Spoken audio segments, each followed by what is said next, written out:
On the track.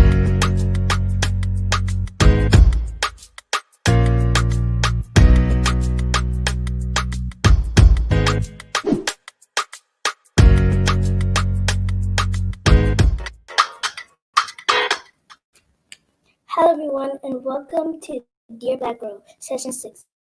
We hope you all had a lovely holiday celebrating Thanksgiving with your families and friends.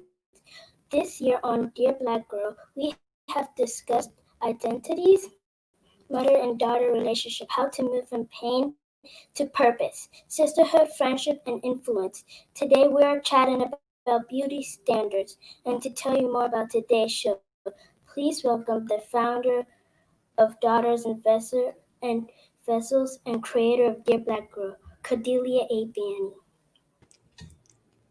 Hi, Audrey. Excellent job. Thank you so much for leading us in this intro today. I really appreciate all the energy that you bring to this. Thank you for being with us today. Well, everyone, welcome back to Dear Black Girl. I am so excited to be with you. The girls missed you. I missed you. We took a week off just to celebrate Thanksgiving, and it was a blessed week, and we hope that you also had a blessed week. We are back with our final conversation series. It has been 6 weeks, and I cannot believe we've come to this point. We do have one more show before we leave you all for some time, but today's show is a very exciting one, and we saved it for last on purpose. We're talking about beauty, and we're not here to define beauty. In fact, we're here to undefine beauty, right? Because we've been told for so long what is beautiful, and oftentimes Black women are left out of that conversation. But today we've come to remind our girls and remind ourselves that we are fearfully and wonderfully made, that we are crowns in the hand of God, that God has created us, that there is no flaw in us. And so we are talking about beauty, and we have amazing guests. But before we get to that, one announcement and one introduction. The announcement is Dear Black Girl merch is out. So those of you who have been hitting me up via email or text and asking me for Dear Black Girl merch, it is available. Please visit dearblackgirl.us, click on shop, and shop. And don't be stingy. Get something for yourself and get something for the women that you love. It's the holiday season. What better season to remind a woman that she is dear, she is beloved, she is thought of, she is cared of, and that she can be unapologetically Black and a woman. And we appreciate that God has made us this way. So please visit dearblackgirl.us and look at the merch. Purchase the merch, buy one for your mom, your sister, your best friend, and let's rock our intentions, our beliefs. Before we move forward, let me bring out the two girls who will be leading to the first segment. Morgan and Zuri, will you come out and join me, please? Thank you, Coco. Hey, girls. So before we started the show, Morgan was putting on her lip gloss. Zuri got her hair done. And, I did a little primping also because we all wanted to come on here and be pretty, right? But we discovered that pretty and beautiful are not necessarily the same thing. And the girls are going to lead us in that discussion. So ladies, have an awesome time. This is your time. Thank you, Coco. To begin, I would like to introduce Ms. Charbria Shine. Ms. Charbria is an author, entrepreneur, motivational speaker, and the host of Max Out Girl podcast. Ms. Charbria has also created and hosts Girl Talk with Char, which is a talk show for preteen and teen girls. Great intro, Zuri. Now I have the pleasure of introducing Ms. Daisy Boateng. Ms. Daisy has worked in the beauty industry for over 10 years, with a marketing career spanning brands such as L'Oreal Paris, Essie, and NYX Cosmetics. And she's worked in cities like London, Melbourne, and Paris. This year, she relocated to New York to begin her role as a global marketing director at Maybelline. She is the creator of Step Up Sorority, aiming to mentor young women of color and equip them with the network and resources to achieve their career aspirations. Let's get started. Hi, Miss Charbria. Welcome to the Hi. show. Hi. Thank you for that amazing introduction. I'm excited to be on with you ladies. Okay. Please tell us about yourself and your beauty journey. Well, my beauty journey, let's see. Well, so let's start off, elementary school. I went to a predominantly black school. So, I felt pretty normal. I felt pretty, like everybody else. But then that journey changed when I went to a private high school where, to be honest, it was predominantly white, and it was a different experience to where I wonder what really is beautiful. Am I still considered beautiful? Everyone's hair looks different than mine. I was literally the only black girl on the dance team. And so I had a lot of questions about my hair. I had a lot of questions about my skin complexion. And I had certain comments that said, "Oh, you're pretty for a black girl," which to me wasn't a good thing. Like, to me, all black women are beautiful. All black girls are beautiful. So I would just say that I had to really learn to love myself for who I was, and that it's okay to look different, to be unique. That's not a bad thing. That's a great thing. To learn to just love myself, my kinky hair, that is not considered nappy, but it's kinky and it's beautiful. And just to learn to love my skin complexion and just to love who I was, and that it didn't matter if I looked different from those around me, that there's all different types of beauty. So I had to learn really at a young age to love myself for who I was, no matter what. So that's a little bit in a nutshell about myself. We all have that journey in life, right, Miss Charbria? Absolutely, Morgan. Daisy, thank you for being here with us. I have the exact same question for you. Tell us a bit about yourself and your beauty journey. Well, thanks for having me, Morgan, Zuri. You guys are amazing, and I wish I could do what you're doing when I was your age. So kudos to you guys. Obviously, I've got a British accent, so I'm from London, and beauty is going to be America. You guys see that? Okay, my beauty journey is going to be a little bit different from being born in America. But for me, and I wish I could hear me when I was your age. All right, we're in and out a little bit. But for me, growing up in the UK and being dark, it was like it was a struggle to appreciate my beauty. Like, being the darkest girl in the room and being called like burnt chopstick and like funny things like that as a child really affects your confidence. And then as you grow up, being dark and you can't find your foundation shade, you can't find makeup that you can wear. So the journey has only started becoming easier now as an adult, when we're having movements like Black Girl Magic and things like Dear Black Girl that really help you feel empowered. So it's not easy, is what I'm trying to say. It doesn't happen overnight, but the beauty journey is something that is something you do internally, and it's a lifelong journey. So yeah. Oh my God. Miss Daisy, how do you define beauty? Is it something you acquire or something you have? I think it's honestly something you always have. It just takes a while for you to be able to see it for yourself. It's always inside you. It's what God has created within you, and it's always going to be there, always has been there. Sometimes it takes you tuning into what God says about you for you to see it. It tunes into what maybe your family said about you for you to see it, or maybe you just discover it yourself. But I think it's something that you always have within you.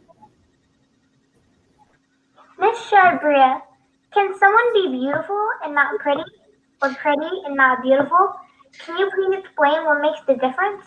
Sure. So let's talk about that. To me, beauty is not just the outer appearance. I think that we all have beauty because God created us with it. It's something that we are. And I think that a lot of people think that, oh, that girl's pretty. Oh, it's just like an outer thing. Oh, we like her skin complexion, her hair, her shape. And it's like, who say what's considered beautiful? But let's just talk about it a little bit. So to me, pretty and beautiful is different. You can say, oh, that girl's pretty, but she has a nasty attitude. She's mean to people. She doesn't, carry an essence of encouragement or light. And to me, that's not true beauty. You may look pretty on the outside, but inner beauty shines. And to me, inner beauty exudes from your inside out, and it impacts everyone around you. So you can be pretty or considered pretty on the outside, but not be beautiful because you're nasty or you're mean or you put other people down or you're selfish. But if you exude inner beauty, it's going to come out being kind, loving, looking after the underdog, meaning maybe someone who doesn't think they're beautiful, but you stand up for them, you look out for them. So absolutely, to me, there's a difference between beauty that comes from the inside and shines out to she's considered pretty. Absolutely. Before I go on to my next question, let me just say that I'm in awe with your response. Both of you, I just love you guys, and you guys are just so accomplished. And the way you got through with your journey, I actually looked up this question. I looked up the definition of pretty, and I looked up the definition of beautiful. I figured out that pretty means a lower standard of looks. Now, before that, I was thinking like pretty and beautiful are the same thing. I'd never really considered it. But then when this came, then I looked it up and I'm like, wow, it's actually so different. Now I want to go on to Miss Daisy.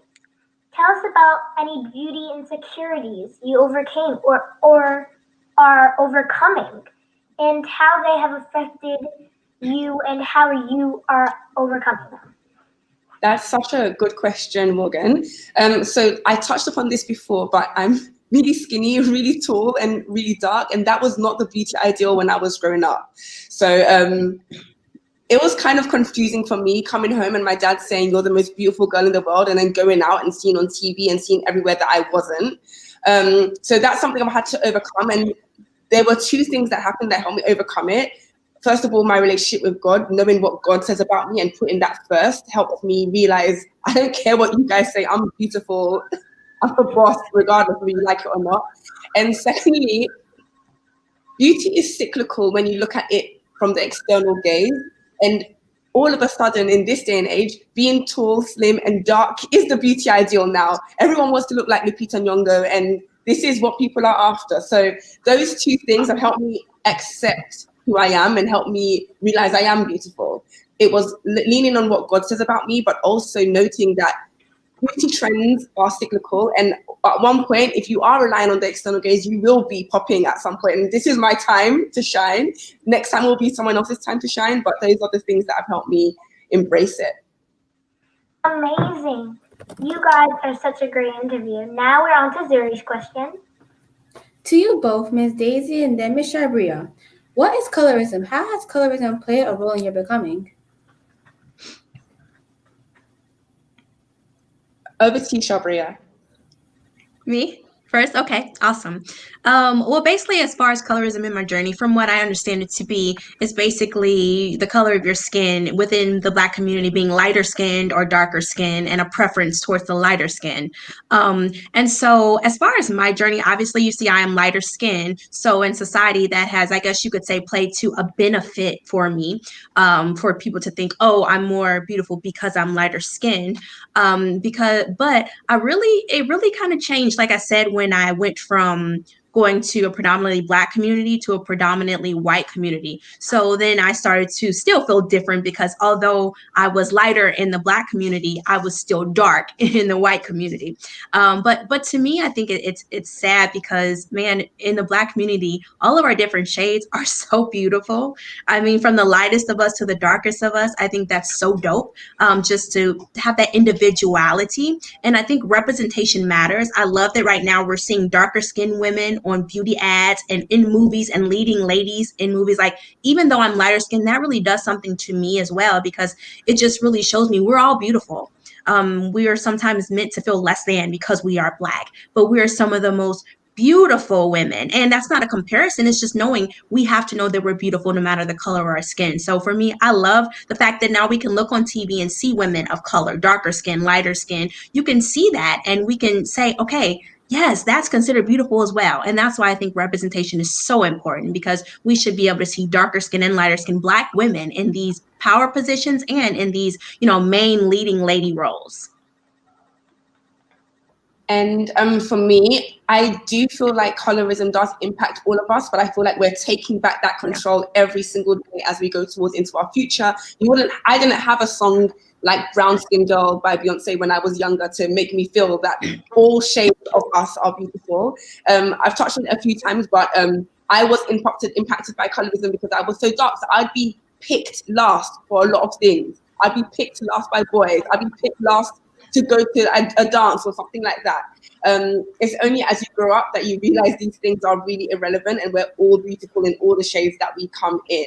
I also do acknowledge that being born in the United States of America, that colorism could have been a bit tougher because I have my American friends who were in sororities and they were telling me the paper bag test was still being impacting them. So you had to be the color of a paper bag or lighter to get into the AKAs, which is the sorority my friends are part of. So things like that are still low-key happening in the States, and we're on that journey to improving that. But it has impacted all of us, like Charbria has said, it's impacted me, but we're getting better each day as we go forward. Wow, that was very interesting. Now, Ms. Charbria, many of us are in predominantly white schools or classes. How do we answer genuine questions about Black and brown beauty, such as hair texture, shape, etc., without feeling like we have to explain ourselves? Absolutely. As I said, I definitely experienced that. I'm a pretty honest person, and I didn't necessarily get offended when they asked about my hair because, to be honest, a lot of them were genuinely just astonished. They just genuinely had no idea about Black hair, and they weren't meaning to be demeaning. They just literally were like, "Oh my God!" Like, well, like they just didn't know. And I know sometimes we hate when people touch our hair and ask so many questions, but I genuinely just answered the questions. Like, I would have braids one week, and then the next week my hair would be like this, and the next week my hair would be straight, and they're like, "Wait, how did your hair grow that long?" Like, they were just so confused. And so I literally just explained, like, "Hey, no, this is something cool that we do. It's in our culture, and I can get braids." I said, it's something that, and I kind of explained, I said, and then I can have my real hair out and wear it kinky, and then I can straighten it, just like you can curl your hair and then the next day it's straight, or you can crimp it, or you can get the little braids backwards. We can just switch it up. So honestly, I just answered the question, and I didn't feel pressure. It's just like, okay, they're ignorant to our hair. And I don't mean that in a bad way. Ignorant just means they just don't know. So I just kind of explained. And as far as them touching your hair, that's a personal thing. If you don't want anyone touching your hair, you have the right to say, "Hey, no, okay, wait, I'll explain it to you." Again, it doesn't really bother me because some of them were my friends. I understood. They just didn't know. So, and to be proud, like, I love our hair. And that was a journey I had to love because, as you see, I have really thick hair. So I didn't always love that. But I love it now. I've embraced it. It's part of who I am, and it's a part of our culture, and it's fine. It's beautiful. Terrific. Now, I get what you were saying about those different hairstyles. One day I have a puff, next day I have twists, next day I have braids, next day I have this. And I've been talking about self-esteem on my Facebook page and Instagram page, and self-esteem is a really important part of your life. So that was really good, and I really liked your response on that one. Anyways, I'd like to go on to Miss Daisy. How do we overcome our desire to compare ourselves to others? How do I discover what makes me uniquely beautiful and uniquely pretty? Such a great question, Morgan. For me, I go by the saying that a candle doesn't lose its light by lighting another candle. So just because you help someone else or you notice beauty in someone else doesn't make you any less beautiful. And I feel like that sisterhood helps us get further in life. So ultimately, the answer to your question is similar to this quote, where if you want to go far, go alone. If you want to go fast, go alone. But if you want to go far, go with people. And there's so much power in noticing the beauty in people's strengths, in their looks, in their skills, in their intelligence, and taking that on board and taking them on the journey with you. So that's what's helped me not compare myself to others, because first of all, I know that I'm not going to lose my light by seeing their beauty. And second of all, I know that if I want to go far, I need to see their beauty and notice their skills to help me get to where I need to go, and we can go there together as a sisterhood. So those are the things that help me not to compare. Sisterhood is important. You always have to believe in yourself, but you have to also notice other people. They can help you. You don't always have to be independent. Right. Also, I'd like to go on to Ms. Charbria. In a society that seems to prefer white or exotic standards of beauty, how do I learn to radically love my skin and my features?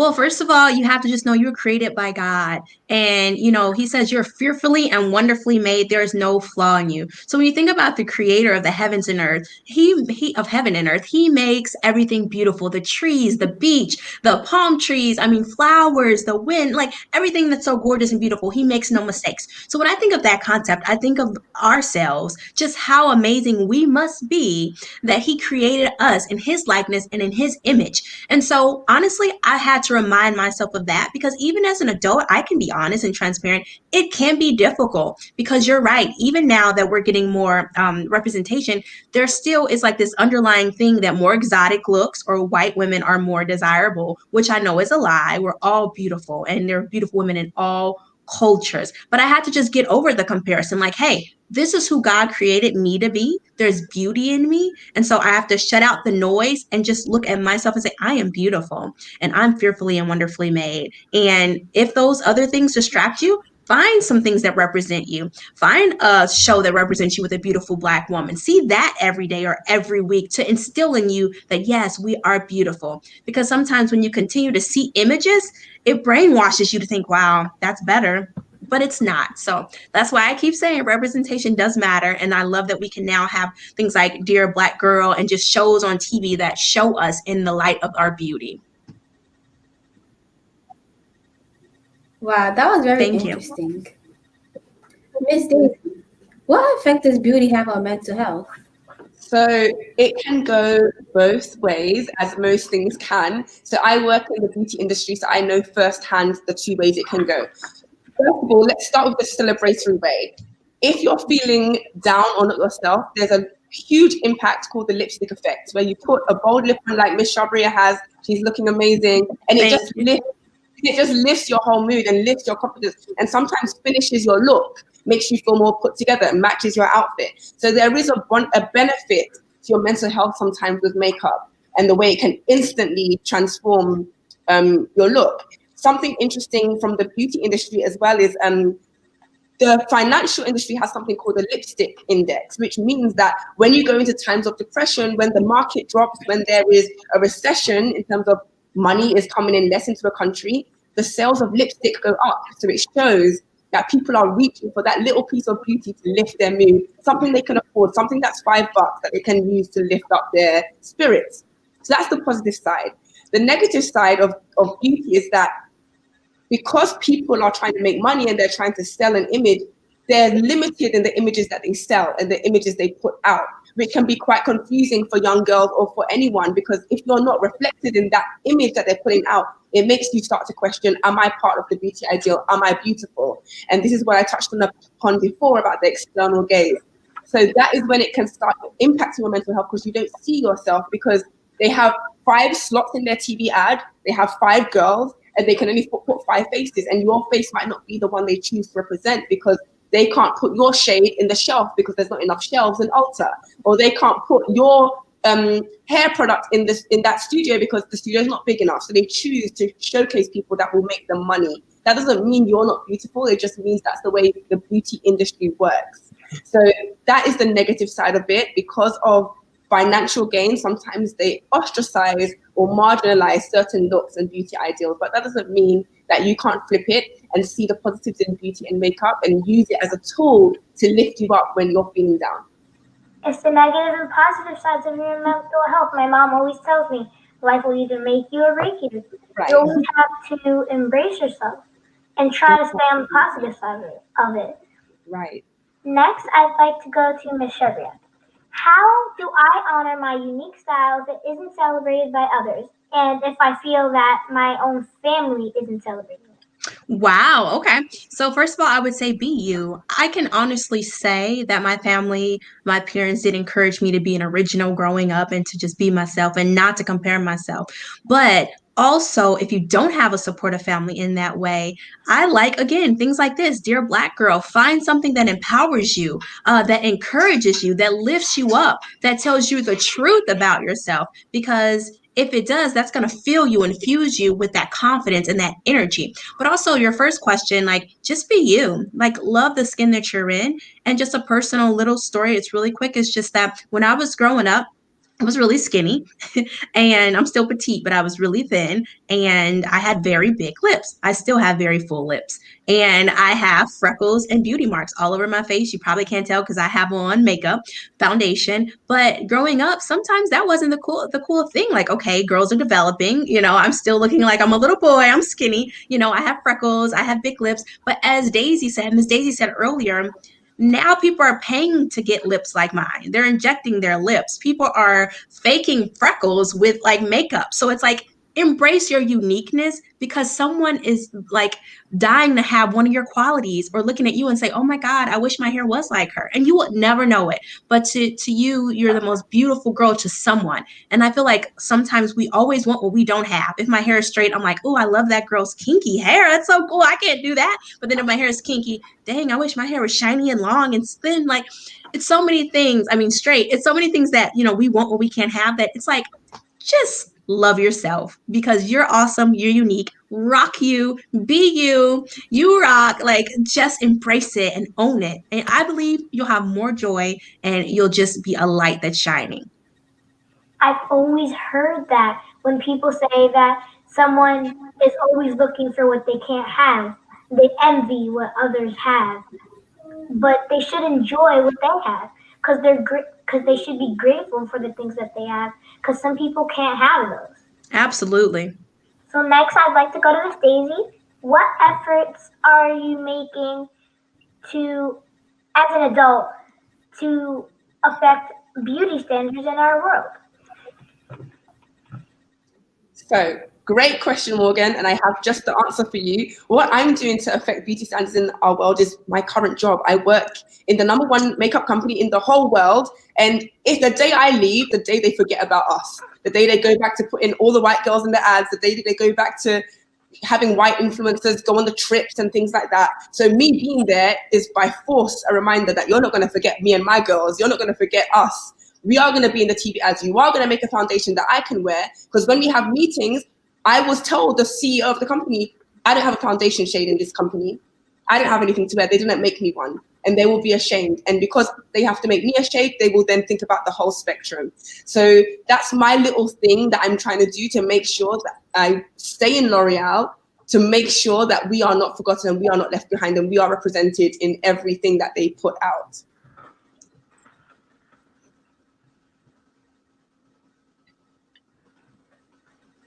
Amazing, Miss Daisy. Now we're on to Zuri's next question.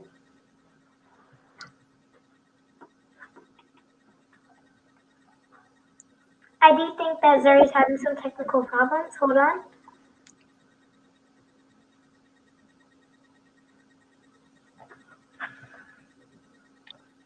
I'll be doing Zuri's next question for Miss Charbria.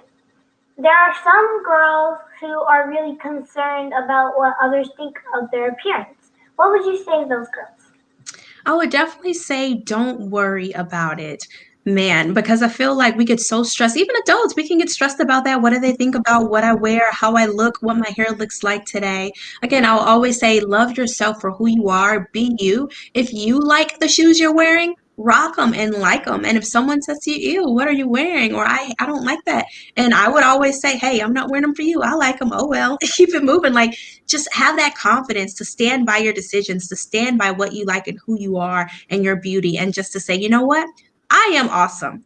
And there's power in the words we speak. Every day, I think you should wake up and tell yourself, I am beautiful. I am awesome. I am unique. I am fearfully and wonderfully made. Because if you keep telling yourself that, you're going to start believing it. And when that negativity tries to punch you in the gut, you'll just shut it all down. Like I say, shut the haters down. Like, I don't care what you think about me. I think I'm awesome. Therefore, I am awesome. Amazing. Now we go to our last question, which I'm so sad that this is ending. Anyways, so Miss Daisy and Miss Charbria, I'd just like to let you guys know that Miss Daisy's going first, then Miss Charbria. So if you wrote a Dear Black Girl letter to your 9 or 12-year-old self about beauty, what would it say? Well, I will start by saying something Miss Charbria touched upon a few times. Be you, the world will adjust. I spent a lot of my childhood trying to catch up or fit into what the world told me, and I needed to realize at that age I should have just been myself, because me being me is what has got me this far. So I would say to young Daisy, be you, don't change for anyone, stay positive, be a ray of light, and that in itself will make people want to work with you. They'll make people want to join that journey with you, and it will help you get to where you need to go. There's so much that can be done from just being a nice, kind person. So good will follow you if you give good out. And I would just say, don't let any fear of beauty ideals or any confidence issue make you become a bitter or mean person. Keep your integrity and keep that kind natured soul that God gave you inherently, and continue to spread that light out into the world despite what they say about your beauty ideals. And eventually the world will adjust to you. That's what I'd tell her. Great. Now we go on to Ms. Charbria for the same question. What would you write in a Dear Black Girl letter to your 9 or 12-year-old self about you? Yes, I'd say, dear Black girl, you are amazing. Love yourself for who you are. Don't let anybody take away your shine, your inner beauty that God gave you that no one can destroy. And I would also say the very things now that you may hate or dislike about yourself, or that people might tease you about, those are the very things that are going to help you to stand out and to be unique, to do something that only you can do in this world. It's going to help you impact someone else in this world and to reach your goals and your dreams, whether that's your freckles, the way you look, your skin complexion, or the fact that people call you nerdy and you're really smart. That thing is going to be the thing that's going to change your life if you know that it's given from God, that it makes you special and unique, and that it is for you to shine. So don't be discouraged, but continue to love yourself. And again, you're going to rock the world. Just be you. Nice job. You guys have done so great. Shine your Thank light, you. am I right? That was so excellent. This conversation has been deeply edifying and enriching, and I am so grateful to you, Daisy, and to Charbria for your time, for your transparency, for your ability to really talk that talk and really get into the details of what's going on in our world, right? And not being afraid to call a thing a thing. I appreciate you both so very much. Morgan and Zuri's having Wi-Fi issues. It happens. But to you both, I want you to know how very proud we are of you, that you continue to represent Dear Black Girl in such a phenomenal way. This was Zuri's very first interview. When we started Dear Black Girl, Morgan was literally the only girl that was like, okay, I'll go on air. And now almost all of our girls have been on air. And so they are getting over their fear of public speaking, which is like a lifelong thing, right? Because even as adults, we struggle with it. But these girls are learning not just to interview, but to have conversations. And we really celebrate that in you all. Thank you, ladies, for being with us. Daisy and Charbria, Morgan and Zuri, we honor you. We are coming back in our next segment, and we are talking about skincare with my best friend, Lauren Elaine. She is an educator at Sephora, and all the girls will tell you about her when she gets here. Thank you. Give us 30 seconds, and we'll be back. Bye. Bye. Thank you. Thanks, Morgan.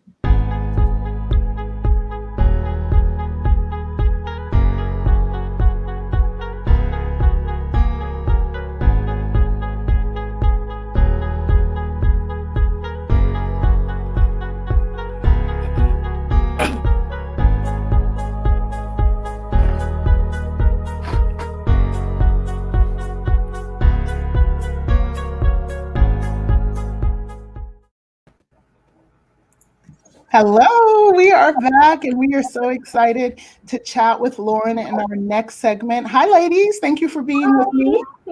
Hi. So these are our teenage Dear Black Girls. And so we have Dear Black Girls. I think our youngest is 9 and our oldest is 15, 16, 17. I don't know, y'all. But we are so grateful for the teenagers because they are in a very interesting time in their lives. I remember being a teenager and struggling with acne and struggling with hyperpigmentation, and I didn't have any money or any knowledge to fix my issues. And so we wanted to have a very real conversation. I don't know if you guys saw this week, Keke Palmer posted on her Instagram a picture of herself with tons of hyperpigmentation and tons of dark spots. And she shared that she's struggling with PCOS.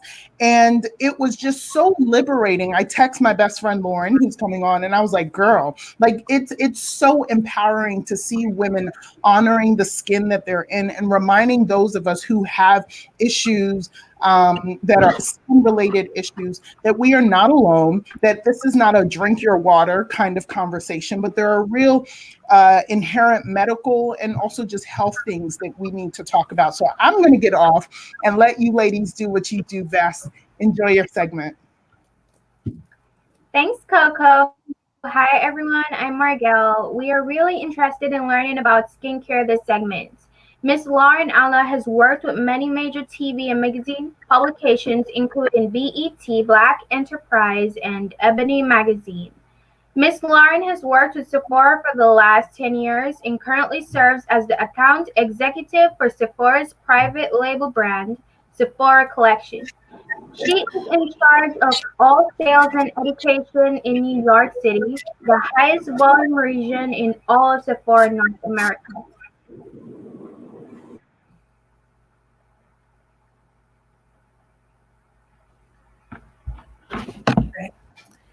I'd like to ask you to tell us a little bit about yourself and how you've learned to love yourself completely. Hi, everyone. Thank you so much for having me. My name is Lauren. I worked in the beauty industry for about 10 years with Sephora. And one of my passions is skincare. So anyone who knows me, if we're talking about makeup, I'm always like, so what is your skincare routine? Because I always feel that your skin your makeup's going to mimic what's underneath it. So if your skin's not correct, your skin's not healthy, your skin's not hydrated, whatever you put on top of it is not going to last smoothly as you want it. So that's a little bit about me. And what have I learned? How have I learned to love myself completely? So I think that I realized that not being perfect is okay, right? So a lot of times, especially in this world of social media, we can see what everyone's showing us about their lives and we start to compare. And it's like, well, this person's the same age as I am and they're doing this and I'm not doing that yet. But you have to realize that, you are your own work in progress. You are a masterpiece and a work in progress at the same time. And so when you realize that you are not perfect and you have things that you can work on yourself, it's just like, you know what, but I love myself anyway. I love me, flaws and all. So it's a journey. It's a constant journey of loving myself. So I feel like it's a journey. It's not a destination. So I'm continuously evolving, continuously learning to love myself all over again.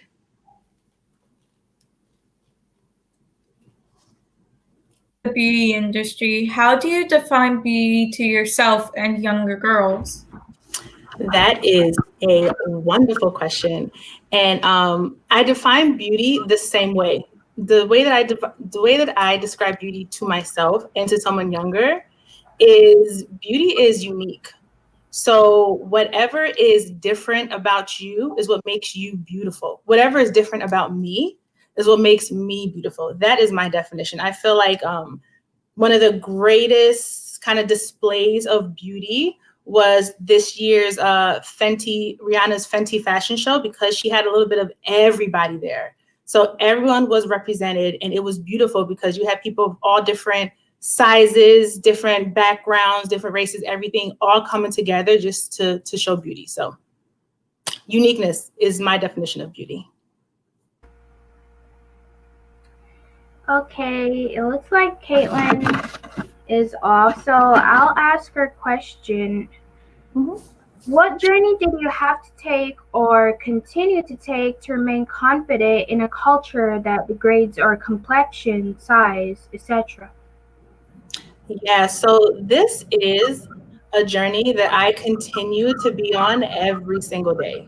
There are places and meetings that I am in within my career where I may be the only Black person, not even Black woman, which is the only Black person within this room making decisions. So it's all about just knowing who I am and whose I am, right? So knowing that I am a child of God and anything that is put before me, I can bear, I can do it, I can take it, I can do what God put me here to do.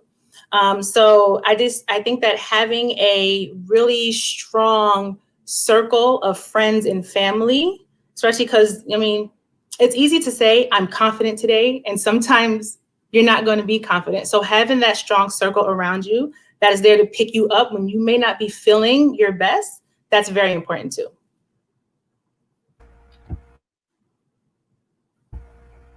How can young girls who have zero to very little money take care of their skin, especially during puberty when everything is going wild? Yeah, let me tell you.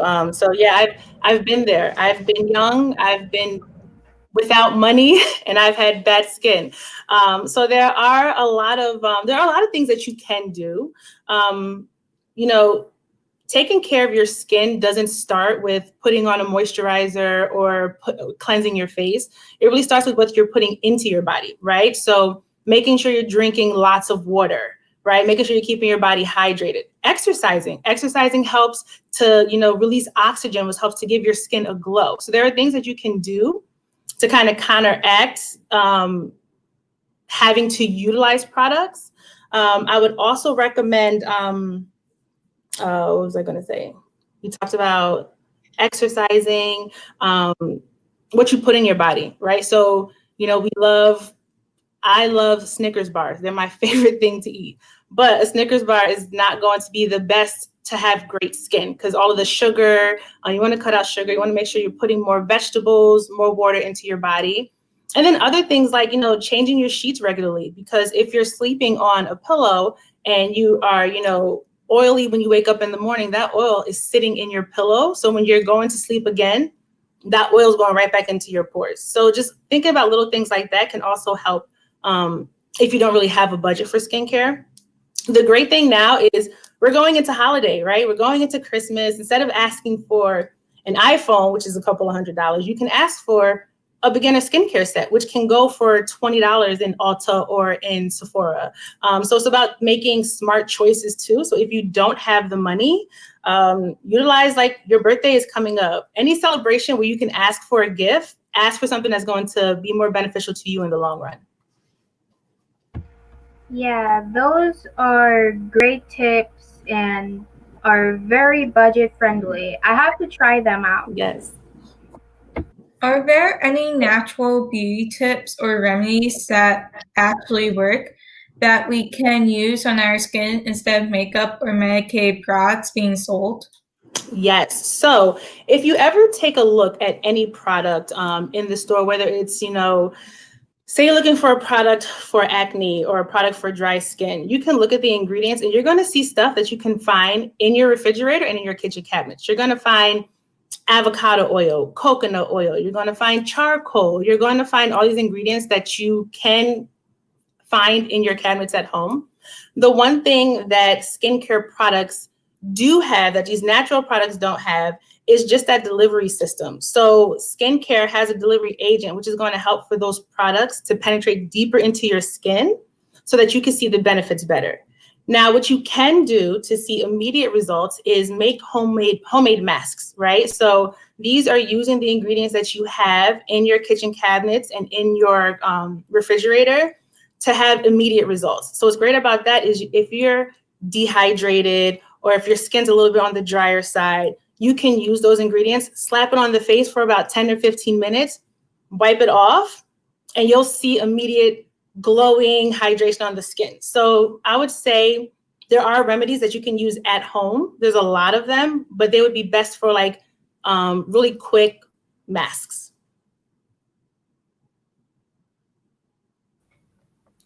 So, being someone who struggles with acne scars, what can I do to get rid of mine? How do I determine what works best for my skin? Okay, I love this question because I love ingredients. So there are a lot of ingredients that you could utilize to help with hyperpigmentation or acne scars.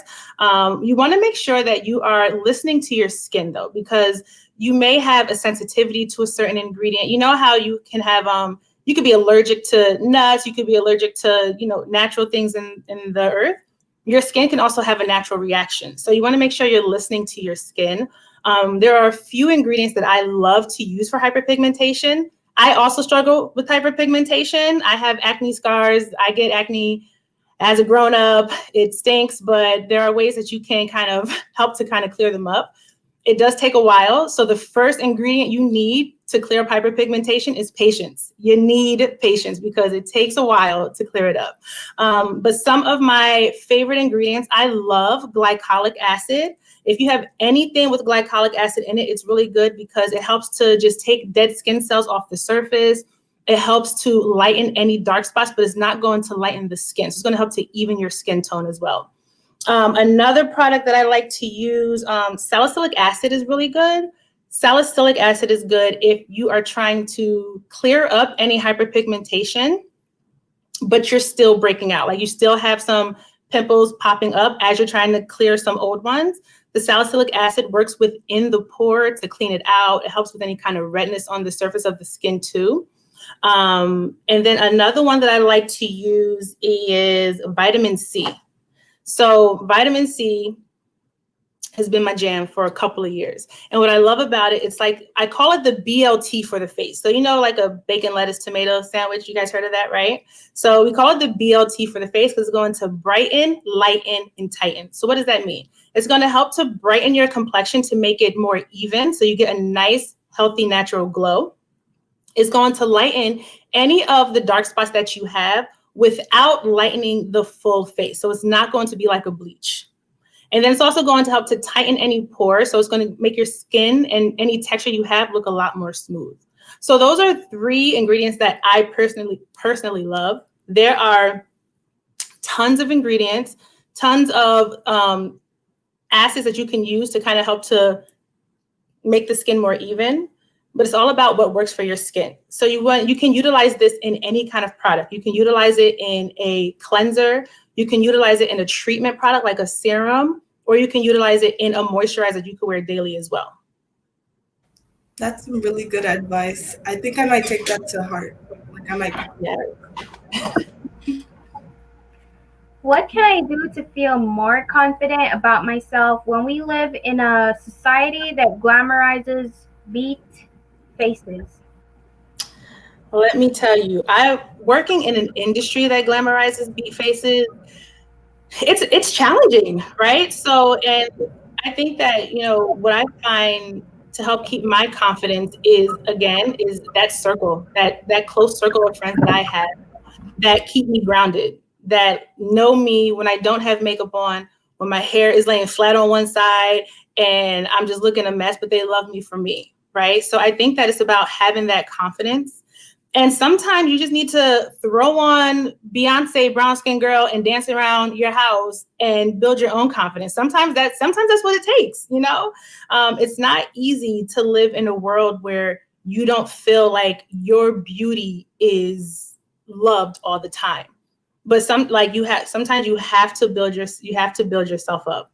And like that's what I do every morning. I look in my mirror, I play Flawless by Beyonce, and then I play Brown Skin Girl, and then I start my day because that helps to build my confidence every single day. That is great advice. I feel like too much makeup hides our natural beauty. God knew what he was doing when he made each of us. He sure did. Sure did. Mm-hmm. If you wrote a Dear Black Girl letter to your 14-year-old self, what would you write? All right. So a Dear Black Girl letter to 14-year-old me, I would say, keep creating, keep being unique, follow your heart, and stop perming your hair. Wear your natural curls. That's what I would tell myself.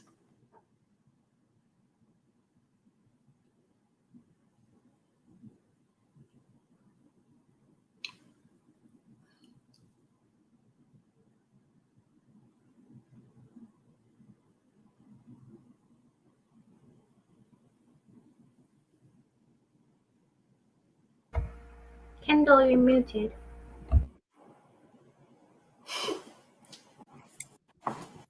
Caitlin fell off and I read her question, but I was muted. So finally, before you leave us, can you teach us how to make a useful mask with ingredients we have from Yes, home? of course. So this is actually a mask I'm going to do as soon as I get off this call. And it's super duper easy. It only has 2 ingredients in there. So the first one is an avocado. And the second ingredient is honey. You want to make sure that your honey is going to be organic, so it has less additives into it. So with your avocado, I already cut mine in half. This is a small one, so the pit is really, really small. But you want to take the pit out. And then what makes it really easy is you already have your measuring cup. So you're going to pour your honey right into this pit here. And that's how much honey you need for the mask. Now, what this mask is going to do, it's going to help with hydration.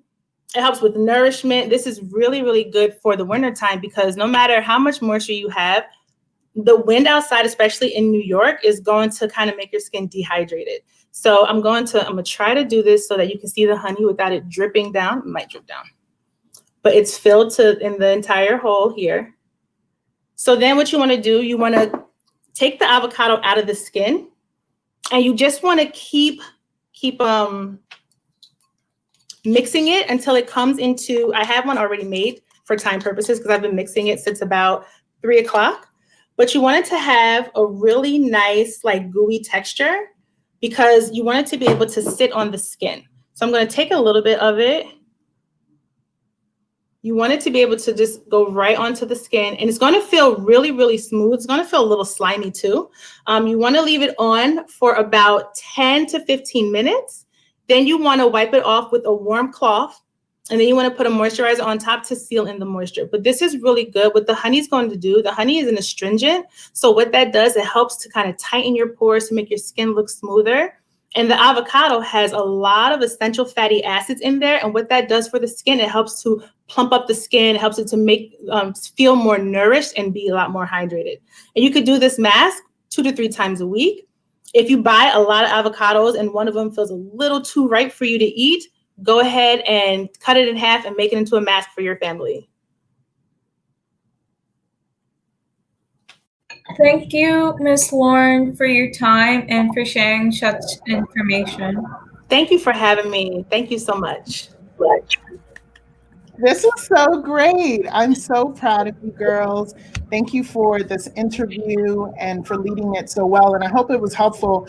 I was saying how deeply I wished I had this information when I was 12 or 13 before my skin started getting crazy. If I would have known what to do, I probably could have saved myself a lot of trauma.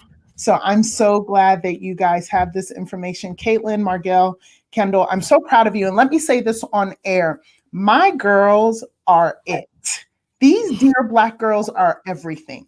We're having Wi-Fi issues today, I'm sure you've noticed, but they just keep stepping in for each other. And I get nervous, so I want to come on screen and say something, but they've just been doing an excellent job filling in for their sisters.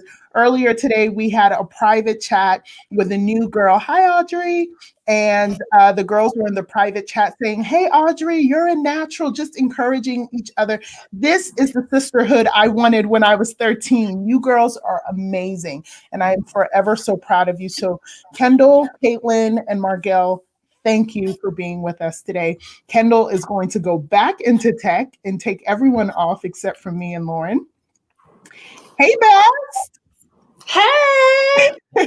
So many of you already know this because we stalk each other online, but Lauren is my best friend in the world. And I am so grateful for you taking the time and being so transparent with our girls today and teaching them how to take care of their skin and how to build inner confidence. And we couldn't love you more. Thank you for doing this for us.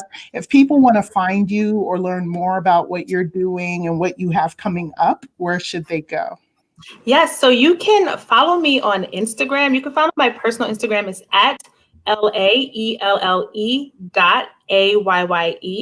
And there I also have a new venture. I'm starting to do classes in 2021. So it's all about skincare, makeup, just how to, beautify naturally. You can find more information from my personal page, or you can go to Official Brunch and Beat That's my Instagram page. It's also going to be on my personal page. Awesome. We cannot wait to see all that you have for us. People have been saying to me already, I need to reach out to Lauren to talk about my daughter. And so I am sure plenty of parents will be coming your way. I love you, and I will chat with you soon. Thank you so much. Well, everyone, we've come to the end of our show. I just want to remind you that Dear Black Girl merch is out. So please go to our website, dearblackgirl.us, and order your merch. You will get it in time for the holidays. If you want to buy a Dear Black Girl t-shirt or sweatshirt for your daughter, goddaughter, niece, a girl in your life, but also for yourself and your mother and your aunt and older women who need to be told that they are dear Black girls. I am so grateful for this conversation today. We talked about beauty from the inside out. We talked about colorism. We talked about confidence. And these are all the things that our girls need. The reason why we left this conversation to last is because beauty is built out of a revelation of who you are, and why you are. Beauty is built out of a sisterhood. Beauty is built out of a good mother-daughter or mentorship dynamic. Beauty is built out of building your integrity. And so we wanted to have all of those conversations before we had the beauty conversation, because this wraps up everything that we've been talking about for the past 6 weeks. Before we leave you today, we have a message from Peyton, who's going to come out and close us out. Thank you all for joining us. Hey, Pay, it's yours. Okay, no, it is not like that. Thank you for joining us for today's show. We'll be having another giveaway today, and the winner will receive a Bailey nail box and a Dear Black Girl t-shirt. And the winner is Jocelyn Williams. Congratulations, Jocelyn. We will invite everyone to join us this Saturday at 1 p.m. for ET for the season 1 finale of Dear Black Girl. We'll be rocking out with DJ Sophia Rocks. Don't miss the party. Bye.